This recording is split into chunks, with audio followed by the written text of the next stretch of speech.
الفاتح إلى سيدنا وحبيبنا وشفيعنا رسول الله محمد بن عبد الله وعلى آله وأصحابه وأزواجه وذريته وأهل بيته أجمعين، خصوصا إلى روح سيدنا أحمد بن عيسى المهاجر الفقيه المقدم محمد بن علي بعلوي وأصول وفروعهم وإلى حضرة النبي. الفاتحة. أعوذ بالله من الشيطان الرجيم. بسم الله الرحمن الرحيم. الحمد لله رب العالمين الرحمن الرحيم مالك يوم الدين. إياك نعبد وإياك نستعين. اهدنا الصراط المستقيم صراط الذين أنعمت عليهم غير المغضوب عليهم ولا الضالين آمين. السلام عليكم ورحمة الله وبركاته.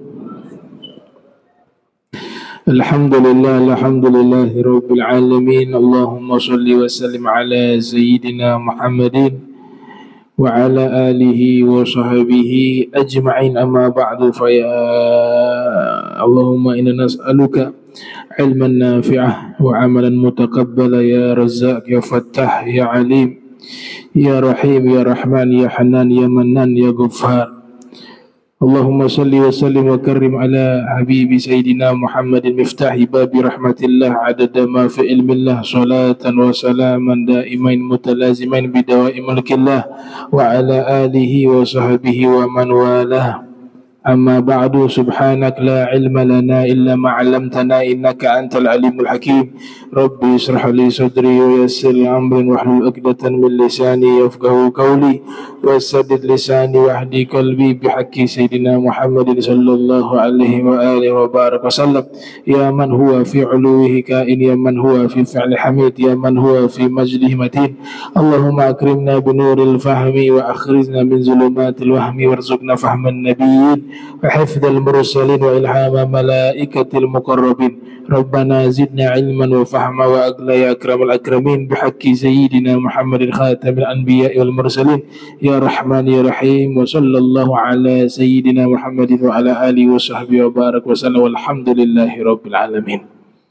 Qala al-musannif rahimahullah wa radiyallahu ta'ala anhu wa ardah wa nafa'ana bihi wa bi'ulumihi fid darain wa amaddana bi asrarihi wa adana bi barakatihi radiyallahu ankum.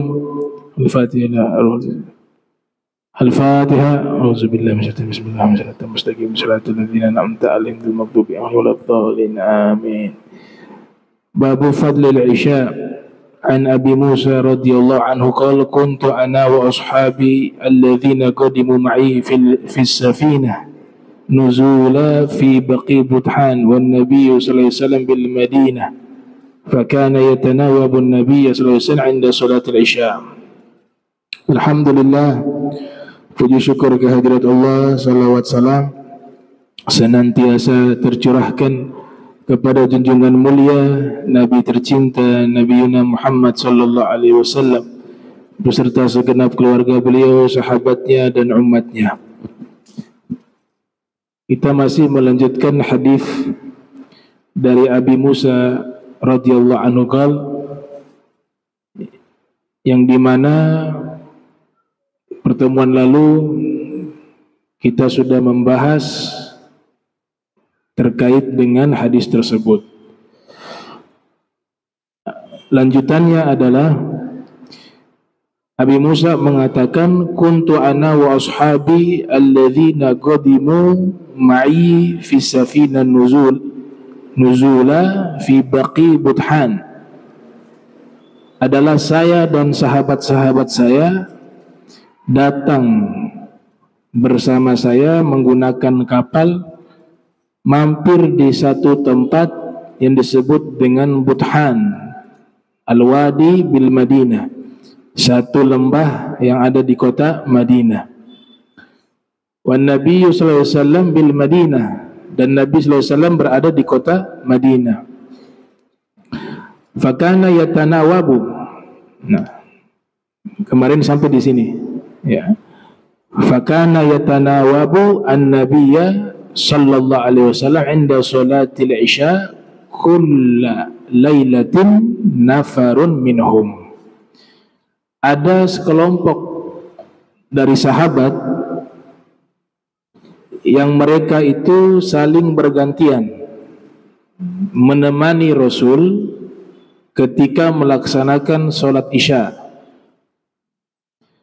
Fawafaqna an-nabiy sallallahu alaihi wasallam ana wa ashabi wa lahu ba'du syugli fi ba'di amrihi. Nah, yang dimaksud bergantian mereka solat Isya bersama Rasul jika Rasulullah ada satu kesibukan yang memang sangat mendesak, sehingga solat Isya itu beliau tunda sampai tengah malam. Fa'atama bisalah. Fa'atama bisalah. A'tama maknanya akhara. Kalau Nabi ada satu kesibukan, di sini kesibukan yang dijelaskan oleh muhaddithun, lagi mengurus daripada pasukan-pasukan yang hendak melakukan jihad fisabilillah. Nah, itu biasanya Nabi atur strategi, Nabi musyawarahkan tentang masalah tersebut sampai tengah malam. Solat Isyanya ditunda sampai tengah malam. Hatta ibharra lailu, sampai malam itu gelap gulita. Berarti musyawarah itu cukup panjang sampai tengah malam. Malam itu sangat gelap. Selesai daripada musyawarah itu, thumma kharajan nabiyyu fa shalla bihim. Ya. Nabi keluar dari rumah. Nah, berarti di sini kata kemudian Nabi keluar dari rumah, musyawarahnya bukan di masjid tapi di dalam rumah. Tapi dalam beberapa keadaan Nabi juga bermusyawarah di dalam masjid. Beberapa keadaan bermusyawarah dengan sahabat di dalam rumah. Kalau di hadis ini kita bisa pahami bahwa Nabi musyawarahnya di dalam rumah, karena riwayat ini menyebutkan kharajan nabiyyu. Nabi keluar dari rumahnya, fa shalla bihim, lalu salat Isya bersama mereka. Falamma qada salatahu qala liman hadarahu. Tatkala sudah selesai solat Isya tersebut, Rasul bersabda kepada orang yang hadir bersamanya, ala rislikum abshiru inna min ni'matillahi alaikum annahu laysa ahadun minan nas yusalli hadhihi sa'ata ghairukum. Nabi katakan kepada mereka, ala rislikum, ala hayatikum. Maknanya ala hayatikum. Kalian tetap di tempat, jangan ada yang bubar, gitu. Habis salat Isya, tengah malam ini. Tengah malam salat Isyanya. Waktu fadilah tengah malam. Tapi kalau itu memberatkan, maka lebih afdal di awal waktu. Sudah dijelaskan di pertemuan yang lalu-lalu. Tapi di sini kita pahami bahwa sholat Isya itu waktunya panjang.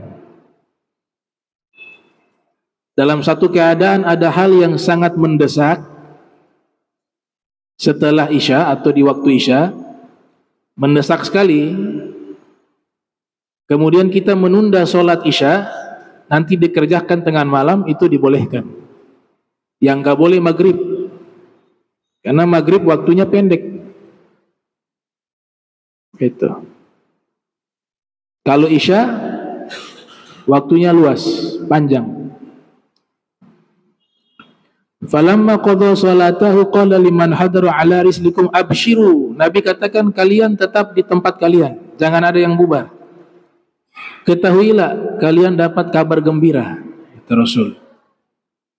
Sesungguhnya dari nikmat Allah yang Allah berikan kepada kalian, di saat ini tidak ada seorang pun manusia di muka bumi ini yang melaksanakan sholat Isya tengah malam seperti diri kalian.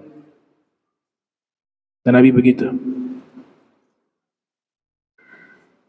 Wa fi riwayah au qal ma shalla hadhihi sa'ah ahadun ghairukum la yadri ayya al-kalimatain. Qala Abu Musa faraja'na farha bima sami'na min Rasulillah. Ibn Hajar fi Fathul Bari mengatakan, Nabi mengatakan kepada mereka, tidak ada yang sholat di waktu ini di muka bumi ini, tidak ada seorang pun manusia yang sholat isya di muka bumi ini yang melaksanakan sholat isya tengah malam saat ini seperti kalian. Itu maknanya adalah waktu terbaik sholat isya itu di tengah malam. Maka Abu Musa mengatakan faraja'na farha bima sami'na min Rasulillah. Kemudian kami kembali pulang dalam keadaan bahagia karena kami telah mendengar dari Rasulullah sallallahu alaihi wasallam pujian tersebut, bahwa tidak ada seorang pun saat ini yang melaksanakan sholat isya di tengah malam kecuali hanya kami. Itu menjadi satu kebanggaan dari Abu Musa al-Ash'ari. Nah, sejarah sholat ini, sholat dikatakan oleh para ulama hukumnya ada 4. Sholat itu hukumnya ada 4. Ada yang pertama al-fardu bi syar'i, wajib fardu secara hukum syar'i. Yang kedua al-fardu bin nazar, wajib karena sebab nazar. Yang ketiga fardu kifayah. Yang keempat sunnah. Jadi kalau ditanya kepada kita hukum sholat secara keseluruhan itu ada berapa? Jawabannya hanya ada 4. Fardu bi syar'i, fardu bin nazar, fardu kifayah, dan sholat as-sunnah. Gak ada yang kelima. Fardu bi syar'i, sholat itu wajib secara syar'i hanya 5. Sholat 5 waktu: zuhur, asar, maghrib, isya, subuh. Di dalam kitab-kitab fikih kalau disebut urutan sholat yang pertama itu zuhur, sholat zuhur, sholat asar, sholat maghrib, sholat isya, sholat farj, sholat subuh, al-fajr. Kenapa urutannya yang paling awal tuh hitungannya 1 hari 1 malam? Sholat yang pertama itu zuhur, karena sholat yang pertama diajarkan kepada Rasul oleh Allah Ta'ala, sholat zuhur. Jadi pertama kali Nabi dapat ilmu sholat itu dari Allah, sholat zuhur. Tapi kalau berbicara urutan, ada 2 mazhab. 2 mazhab urutan kalau ditanya sholat hitungan pertamanya itu sehari semalam sholat apa? Mazhab yang satunya yang meyakini bahwa sholat pertengahan adalah sholat fajar. Sholat fajar. Mazhab Syafi'i, mazhab Maliki. Kalau sholat pertengahan yang sholat fajar, hitungannya adalah maghrib paling awal. Maghrib, isya, fajar, subuh, zuhur, asar. Mazhab Hanafi, mazhab Hambali meyakini bahwa sholat wusta, sholat pertengahan itu sholat asar. Kalau sholat asar berarti sholat pertamanya adalah sholat fajar. Subuh, fajar, sholat fajar itu sholat subuh, zuhur, asar, maghrib, isya. Kalau urutan sholat pertama yang diajarkan dan biasa di kitab fikih pakai tartib itu adalah sholat zuhur, asar, maghrib, isya, subuh. Itu urutan sholat. urutan sholat. Berkaitan hukum tadi, sholat itu hukumnya 4. Ada fardu secara syar'i, sholat 5 waktu. Ada yang kedua, fardu dengan nazar. Jadi dia mengatakan suatu ungkapan atau suatu pernyataan nazar. Kalau saya, misalnya, saya usaha ini yang saya rintis ini berhasil, atau saya lulus sekolah atau tes kerja, kalau saya lulus, saya nazar, saya akan melaksanakan sholat duha selama setahun penuh. Sholat duhanya jadi apa? Jadi wajib. Dia harus lakukan setahun penuh. Makanya para ulama melarang kita gampang nazar. Itu menyusahkan diri sendiri. Nazar, karena yang tadinya sunnah jadi wajib. Yang 5 waktu saja masih kewalahan, nambah-nambah lagi nazar yang fardu, yang duha, yang witir. Yang 5 waktu masih susah. Ditambah nazar sholat yang lain jadi wajib lagi. Yang ketiga, hukum sholat itu fardu kifayah. Sholat jenazah. Sholat jenazah fardu kifayah. Kalau ada satu orang saja di kampung itu yang mengerjakan, yang lainnya kewajibannya gugur. Tapi kalau tidak ada yang menyolatkan, maka satu kampungnya berdosa. Kemudian hukum sholat yang keempat, sholat sunnah. Oh, sangat banyak sholat sunnah. Sholat sunnah qobliyah, ba'diyah, sholat sunnah asyuruk, waktu matahari terbit, sholat sunnah duha, sholat sunnah istikharah, sholat sunnah wudu, sholat sunnah tahiyatul masjid, sholat sunnah witir, sholat sunnah tarawih, banyak sholat sunnah. Hukum yang kelima tidak ada dalam sholat, hanya 4 itu. Wajib secara syar'i, yang pertama, yang kedua wajib nazar, lewat nazar, yang ketiga fardu kifayah, yang keempat sunnah. Awal sholat, pertama kali sholat itu diwajibkan, Nabi belum hijrah ke Madinah, masih di Makkah, peristiwa Mi'raj itu. Sholat pertama yang dilakukan 2 rakaat fi safar wal hadar. Jadi 5 waktu itu semuanya 2 rakaat. Awal-awal. Zuhur 2 rakaat, Asar 2 rakaat, Maghrib, Isya, Subuh juga 2 rakaat. Baik lagi mukim maupun safar. Kemudian waktu berjalan, Allah wahyukan kepada Rasul untuk menambah 2 rakaat di sholat zuhur dan di sholat asar, dan maghrib ditambah 1 rakaat, sholat isya ditambah lagi 2 rakaat, sholat subuh tidak ditambah karena memang dari awal 2 rakaat. Itu sejarah rakaatnya. Kemudian di sini dikatakan wa hiya zuhur wal asr wal maghrib wa isya wa subuh la ghairu wujub wa ma'lum min alladhina bidarurah fayakfuru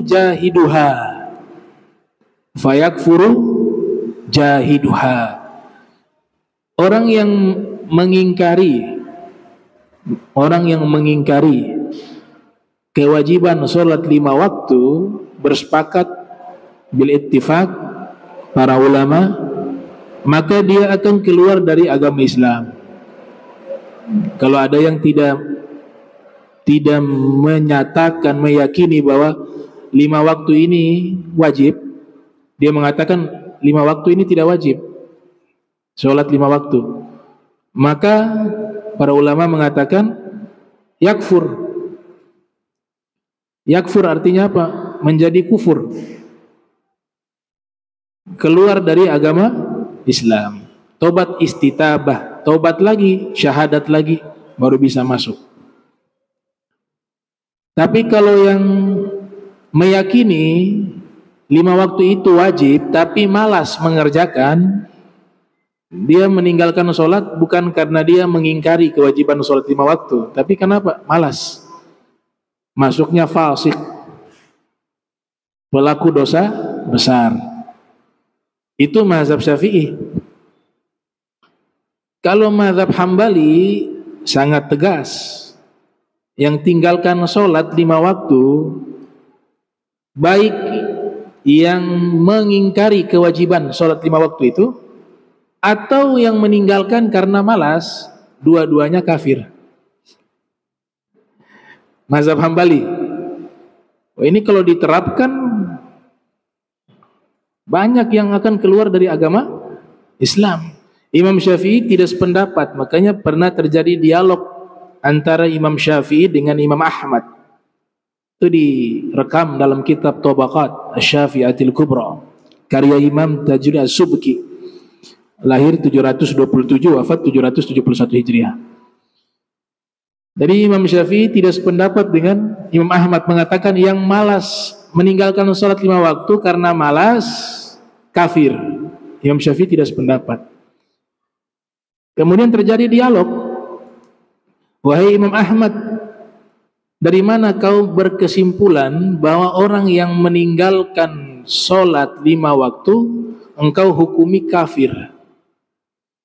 Kata Imam Ahmad, dari hadis Rasul. Rasul yang menyatakan, man taraka sholatan wahidatan muta'ammida faqad kafara jihara. Siapa yang meninggalkan sholat, walaupun satu sholat, dia tinggalkan dengan sengaja, maka sungguh, pakai kata sungguh lagi, faqad, dia secara terang-terangan telah kafir. Ini hadis Rasul.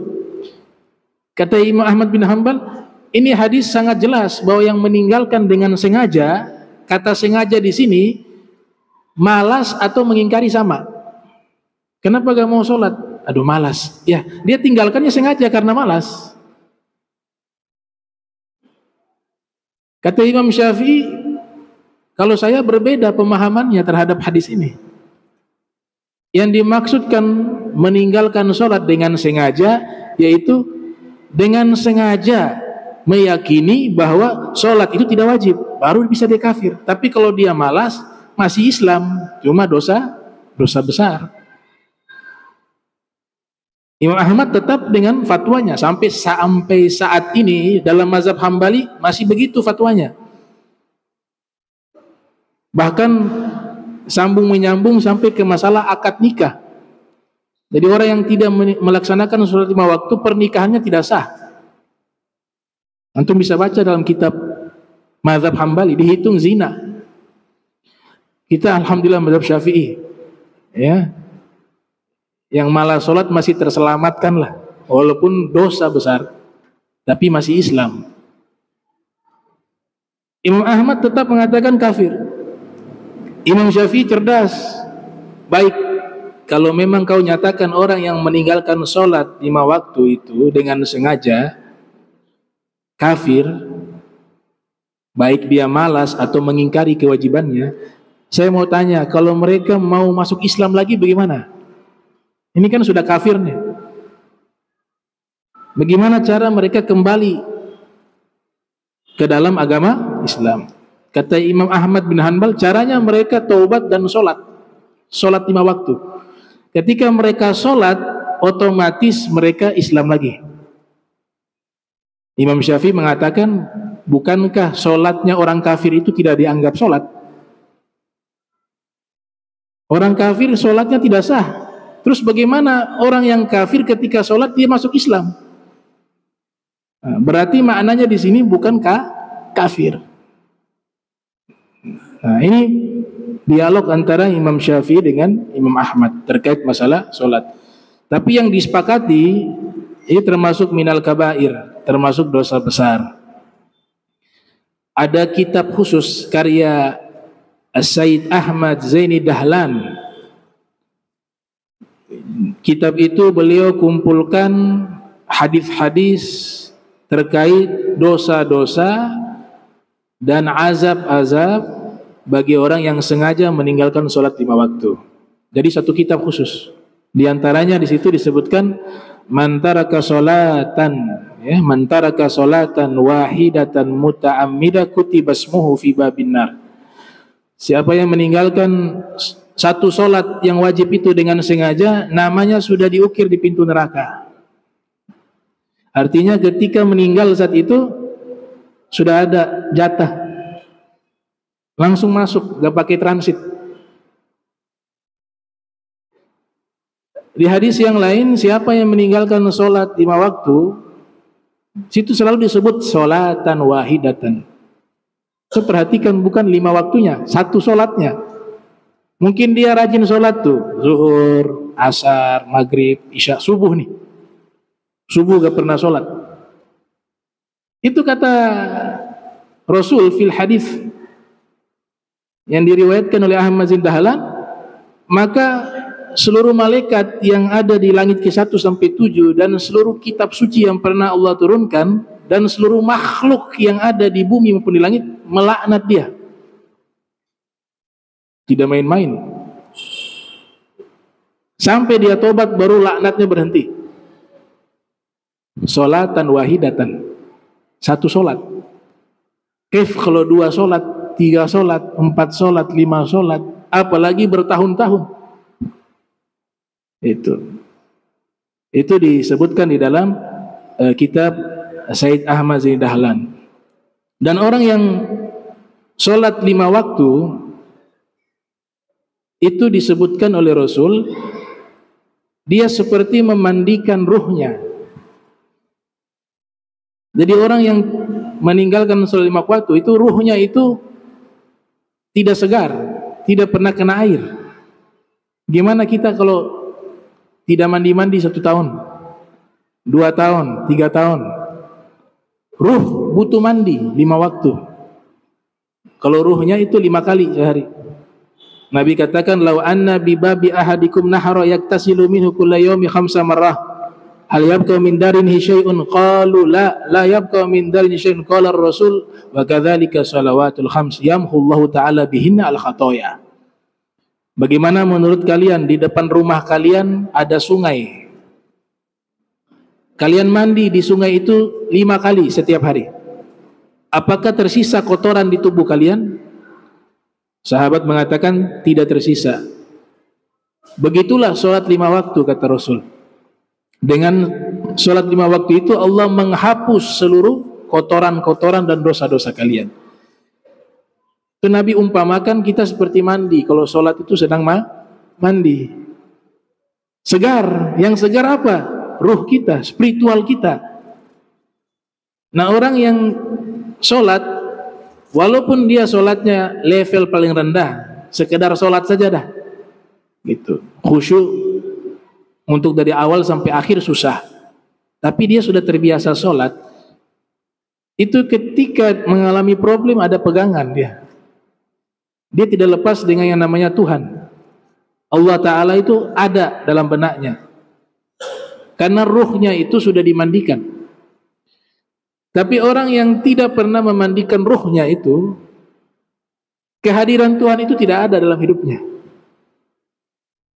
Maka dia beragama hanya nama, tapi pengamalannya nol. Nah, orang semacam ini, kata Al-Habib Abdullah Al-Haddad, saya takut. Ya, Imam Haddad yang katakan dalam An-Nasaih Ad-Diniyah, saya takut orang yang terlalu banyak meninggalkan kewajiban Allah dan terlalu banyak melakukan dosa, pelanggaran-pelanggaran sepanjang hidupnya. Saya takut, kata Imam Haddad, saya khawatir dan saya sangat takut menjelang wafat imannya dicabut, sehingga dia meninggal tidak dalam keadaan Islam. Nah, itu yang ditakutkan oleh beliau. Jadi harus dianggap serius, harus dianggap serius. Fayakfuru jahiduha wa furidat lailatul mi'raj fis sama. Diwajibkan solat tersebut di malam mi'rajnya Nabi di langit. Kewajiban lainnya di bumi semuanya. puasa Nabi ada di kota Madinah, kemudian zakat juga Rasul di kota Madinah. Tahun 2 Hijriah, tahun 3 Hijriah, tahun 8 Hijriah kewajiban haji, kewajiban umroh. Semuanya Nabi di bumi, di kota Madinah. Tapi kalau sholat Nabi sebenarnya bukan di langit, bukan di langit. Di tempat khusus. Tidak ada yang tahu. Cuma lewat perjalanan itu diibaratkan lewat langit. Tapi alamnya bukan alam langit ini, bukan. Yang lain lagi.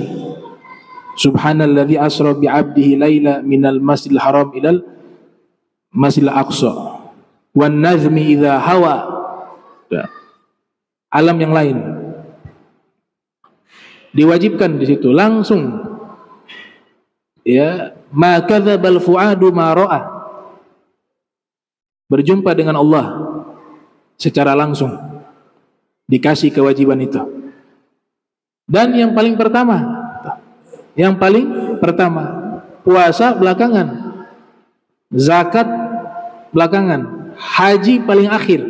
Kalau rukun Islam tuh, rukun Islam itu pengamalan kewajiban itu, sholat paling awal. Habis sholat zakat, habis zakat puasa, paling akhir haji dan umroh. Dan sholat ini sudah diwajibkan kepada seluruh para nabi. Biasanya sholat dan zakat. As-sholatu akhu zakat, kata Ibnu Abbas. Sholat itu saudara kandungnya zakat. Selalu disebut sholat, disitunya pasti setelahnya zakat. Wa aqimus sholata wa atu az-zakata. Dirikanlah sholat dan tunaikanlah zakat. Gak bisa pisah. Dan syariat ini sudah ada sejak Nabi Adam. Disebutkan di sini wa hadhihi sholawat tafarraqat fil anbiya. Jadi solat yang 5 waktu itu adalah kompilasi dari solat-solatnya para nabi terdahulu. Para nabi terdahulu hanya punya satu solat, waktu solat hanya satu. Tidak ada yang 5 waktu, satu solat yang diwajibkan kepada mereka. Yang pertama di sini fal fajru li Adam. Salat subuh itu kewajibannya buat Nabi Adam.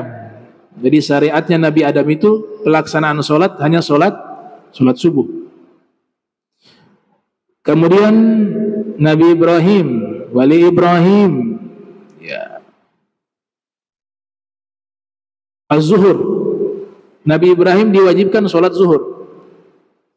Kemudian wal asr li Sulaiman, salat asar diwajibkan kepada Nabi Sulaiman. Wal maghrib li Isa, kemudian maghrib diwajibkan kepada Nabi Isa.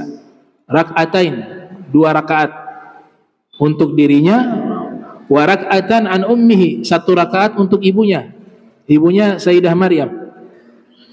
Adapun Isa, salat Isya ini khussat bihi hadhil ummah, hanya dikhususkan kepada umat Nabi Muhammad. Jadi kalau Isya itu khusus untuk Rasulullah dan umatnya. Dalam riwayat yang lain dikatakan zuhur itu diwajibkan kepada Nabi Daud, maghrib diwajibkan kepada Ya'qub, Isya diwajibkan kepada Nabi Yunus, wakil Nabi Musa. Wal asa annal isya min khususiyatina kama naqala Sibra Malisi an Ibni Qasim. Tapi yang paling sahih Isya itu hanya khusus diberikan kepada umat Islam, umat Rasulullah. Dikutip oleh Sibra Malisi dari Ibn Qasim.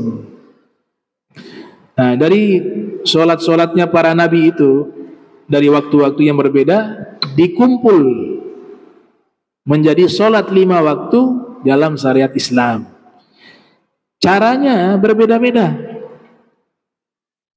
Nabi yang lain solatnya berdiri sampai selesai, tidak ada ruku, tidak ada sujud, berdiri, sama seperti malaikat. Malaikat begitu solatnya. Ada yang tugasnya al-ghaimun ila yaumil qiyamah, dia berdiri solatnya sampai hari kiamat baru selesai.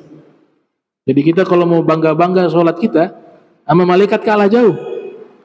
Malaikat itu dari awal penciptaan sampai hari kiamat baru selesai sholat. Sudah begitu mereka bangkit di hari kiamat, seluruhnya secara berjamaah, seluruh malaikat mengatakan, ma'abadnaka haqqa ibadatik. Kami belum ibadah kepadamu dengan sebenar-benarnya ibadah. Padahal dari awal penciptaan sampai hari kiamat, malaikat mengatakan belum ibadah dengan benar kepada Allah. Wah, ada yang ruku dari awal penciptaan sampai hari kiamat. Syariat ini diterapkan juga oleh beberapa para nabi. Sholatnya hanya ruku. Farqa'u ma'ar raki'in. Rukulah kalian bersama dengan orang-orang yang ruku. Dia ruku terus, gak bangun-bangun sampai selesai sholat. Ada yang syariat sholatnya para nabi dan juga para malaikat sujud. Sujudnya dari awal sholat dia sujud sampai selesai sholat, hanya sujud. Dan sujudnya 2 kali karena ittiba kepada malaikat. Wa isqulna lil malaikati isjudu li adama fasajadu illa iblis. Diperintahkan malaikat sujud kepada Adam, sujud penghormatan. Iblis tidak mau sujud. Iblis tidak mau sujud, dilaknat oleh Allah, diusuri Allah, dimurkai oleh Allah. Malaikat bangkit dari sujud pertama, lihat, oh, iblis sudah diusir gara-gara tidak mau sujud penghormatan kepada Adam. Maka malaikat tambah sujud lagi, yang kedua syukur karena taat sama Allah. Jadilah 2 kali sujud. Nah, semua ini cara sholat para nabi dan para malaikat, semuanya ini dikumpul caranya menjadi satu cara sholat khusus kepada Nabi Muhammad dan umatnya. Makanya ada berdirinya, ada rukunya, ada sujudnya. Dan pahalanya kita dapat pahalanya mereka semua. Pahala para nabi dan malaikat yang sholatnya berdiri kita dapat, karena di sholat kita ada berdiri. Pahala ketika ruku kita dapat pahala sholatnya orang-orang yang ruku dan malaikat yang ruku, karena di sholat kita ada ruku. Sujud juga begitu. Sangat besar pahala yang Allah Ta'ala berikan kepada umat baginda Nabi Muhammad sallallahu alaihi wasallam. Dan sholat yang pertama, sholat zuhur, Allah Ta'ala ajarkan kepada Nabi Muhammad SAW dan juga diabadikan di dalam Al-Quran. Allah Subhanahu Wa Ta'ala berfirman, as-salah liduluki syams, sholat ketika tergelincir matahari. Sholat zuhur, matahari di tengah, namanya istiwa. Sudah mencong sedikit, zawal. Nah, sudah mencong itu sudah masuk waktu zuhur. Dia mencong ke arah barat, terbit dari timur, tenggelam ke barat. Di dalam Al-Quran disebutkan bukti bahwa para nabi-nabi terdahulu mereka sholat. Itu diantaranya di surat Al-Baqarah. Wa idh akhadna mitsaq Bani Israel la ta'buduna illallah wa bil walidaini ihsana wa dzil qurba wal yatama wal masakin wa qulu lin nasi husna wa aqimus salata wa atuz zakata. Ini ayat ceritanya Bani Israel dengan seluruh para nabi mereka. Kemudian disebutkan kami mengambil sumpahnya Bani Israel agar mereka tidak beribadah kecuali hanya kepada Allah dan berbuat baik kepada kedua orang tua dan kepada kerabat, anak yatim, orang miskin, dan katakanlah kepada manusia seluruhnya, yaitu Bani Israel pada waktu itu, dirikanlah sholat dan tunaikanlah zakat. Berarti sholat sudah ada di masa nabi-nabi terdahulu. Zakat juga sudah ada. Puasa juga sudah ada. Haji juga sudah ada. Zaman Nabi Ibrahim umroh, cuma caranya nanti berbeda. waktunya juga berbeda. Di ayat yang lain Nabi Ibrahim berdoa, Rabbi ja'alni muqimas shalah wa min dzurriyyati Rabbana wa taqabbal du'a. Wahai penciptaku, jadikanlah aku orang yang selalu mendirikan solat. Nah, Nabi Ibrahim sudah solat. Nabi Ibrahim punya doa ini, jadikan saya orang yang selalu mendirikan solat. Kenapa lafaz solat itu selalu dinisbatkan kepada mendirikan, bukan mengamalkan? Itu muncul pertanyaan juga tuh. Gak ada amalus sholah, gak ada. Amal solat gak ada. Tapi yang ada iqamatus sholah, mendirikan solat, bukan mengamalkan solat. Para ulama yang pakar di bidang falsafah tasri', ya, falsafah tasri' mengatakan disebut solat selalu dengan mendirikan solat karena solat itu tidak bisa diamalkan sendiri. Dia punya perangkat-perangkat yang banyak, sebagaimana bangunan itu tidak mungkin berdiri kecuali ada fondasi. Jadi gak mungkin kita langsung sholat datang langsung Allahu Akbar. Harus ada wudu dulu. Kemudian harus bersih pakaian, badan dan tempatnya dari najis. Kemudian harus niat ketika mau sholat. Kemudian juga harus ada waktunya. Ini semua gak bisa dipisah. Makanya namanya mendirikan sholat, bukan mengamalkan sholat. Iqamatus sholat. Satu saja yang kurang, maka bangunan itu rubuh. Bangunan sholat itu rubuh. Iqamatus sholat. Di surat yang lainnya Allah Subhanahu wa taala berfirman, Nabi Isa alaihissalam ketika baru lahir, Allah izinkan beliau berbicara. Jadi ibunya beliau Sayyidah Maryam dituduh berzina. Hasya wa kalla. Ya. Itu hal yang tidak mungkin. Kalau di kitab Talmud, orang Yahudi punya kitab, di situ mengatakan Maryam selingkuh dengan tukang kayu. Kemudian Isa ini anak zina. Bukan nabi tapi orang alim saja. Orang Yahudi kan menjatuhkan para nabi. Yang di satu sisi meninggikan kelewatan, Isa itu Tuhan. Yang satunya melecehkan, Isa itu bukan nabi, anak zina dia, tapi dia pandai, orang alim. Ibunya Maryam selingkuh dengan tukang kayu. Hasya wa kalla, nauzubillah min dzalik. Gak boleh itu. Itu kalau kita yakini irtad dan dini, kita keluar dari agama Islam. Karena kita melecehkan sesuatu yang sangat dimuliakan oleh Allah. Allah di Al-Quran mengatakan toharaki, diulang-ulang tuh, wastafaki, kamu Maryam sudah disucikan oleh Allah sesuci-sucinya. Kamu Maryam telah dipilih oleh Allah. Tahu-tahu datang di kitab Talmud, di situ mengatakan bahwa Maryam berzina, lahir anak Isa anak zina. Isa bukan nabi, Isa ulama. Nah, ini kurang ajar. Kita kalau orang Islam gak boleh diyakini, gak boleh dibaca kalau orang awam. Saya baca Talmud itu diterjemahkan ke dalam bahasa Indonesia, bahasa Ibrani diterjemahkan ke dalam bahasa Inggris, bahasa Indonesia, bahasa Arab. Ada bukunya, buku Talmud. Nah ini gak boleh kita yakini seperti itu. Satu sisi mengangkat sebagai Tuhan juga tidak boleh. Itulah yang dimaksud dalam Al-Quran, wa ja'alnakum ummatan wasata litakunu syuhada 'alan nas. Kami jadikan kalian umat pertengahan dalam manhaj dan pemikiran.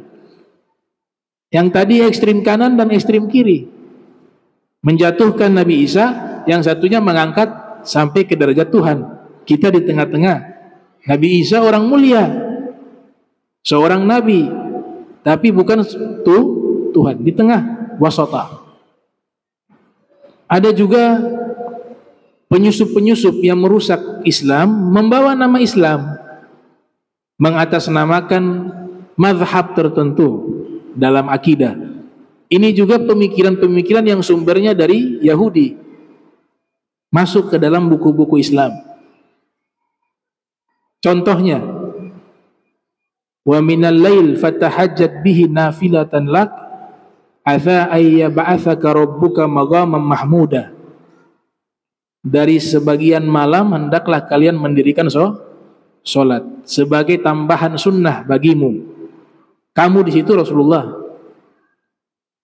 Semoga Allah akan mengangkat dirimu wahai Nabi Muhammad maqaman mahmuda, ke pangkat yang terpuji. Coba lihat pemikiran-pemikiran yang ada di Talmud itu masuk ke dalam Islam sudah ribuan tahun. Ada orang-orang menafsirkan dan dibukukan. Para mufassirun sudah berusaha menyeleksi riwayat yang kuat, tapi tetap ada yang masuk. Apa tafsirannya? Yang dimaksud maqaman mahmuda itu adalah yuq'iduhullahu ta'ala ma'ahu ala arsyihi. Yang dimaksud maqaman mahmuda, pangkat yang terpuji, Allah mendudukkan Nabi Muhammad bersama Allah di singgasananya. Jadi Allah duduk sebelahnya Nabi Muhammad di singgasananya. Difisikkan Allah pada waktu itu menyerupai pemuda tampan, tidak berkumis, tidak berjenggot, menggunakan baju berwarna merah. Ini hati-hati nih. Ini Allah apa manusia ini? Ini Allah apa dewa ini? Kita memberhalakan Allah lewat imajinasi. Berhala-berhala itu mereka fisikkan Allah lewat patung, fisikkan Tuhan. Dewa-dewa difisikkan. Kita ajaran ini sudah ditanamkan kuat. Gak ada orang Islam yang akal sehat membentuk patung Allah kemudian disembah. Gak ada. Insya Allah dijaga itu.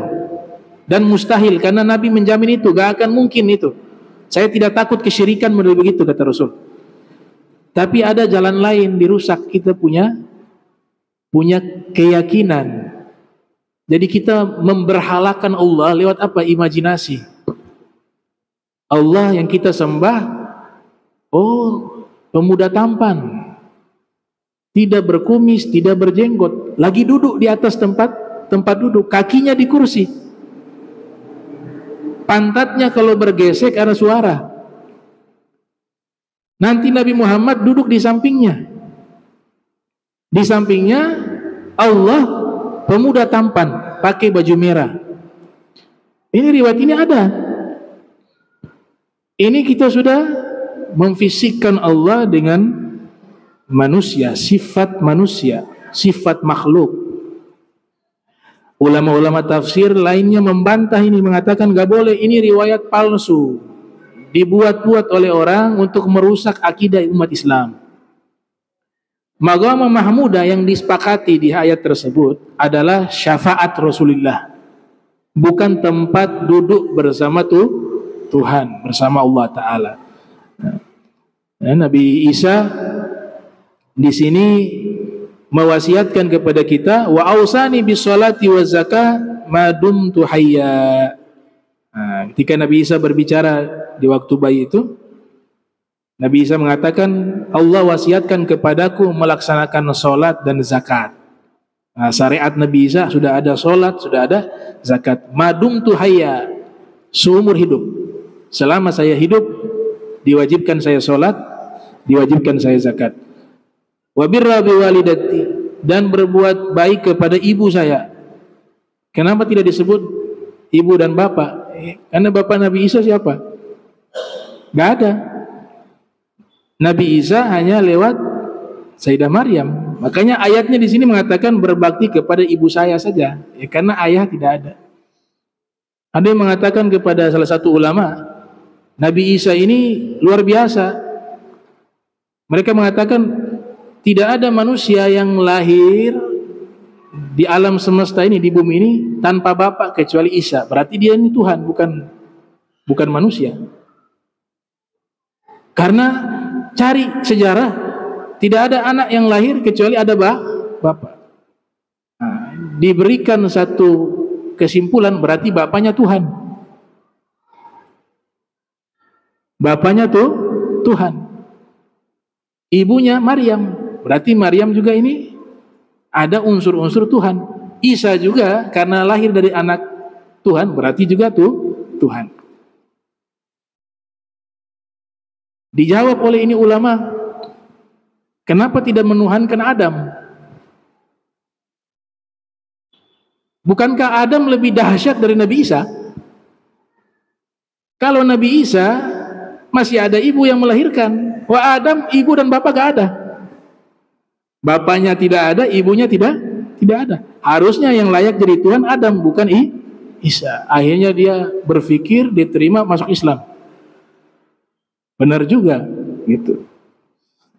Nah, ini pembahasan tentang masalah sholat Isya. Insyaallah kita lanjutkan di pertemuan berikutnya. Bismillahirrahmanirrahim. Allahumma jam'ana hadza jam'an marhuma wa tafarraqan ma'suma wa la tajal minna wa la minna syikla mahrum. Subhanaka bihamdika asyhadu an la astaghfiruka wa atubu ilaika. Sallallahu Muhammadin wa ala alihi wa sahbihi wa barik wasallam. Wa lafu minkum wassalamu alaikum warahmatullahi wabarakatuh.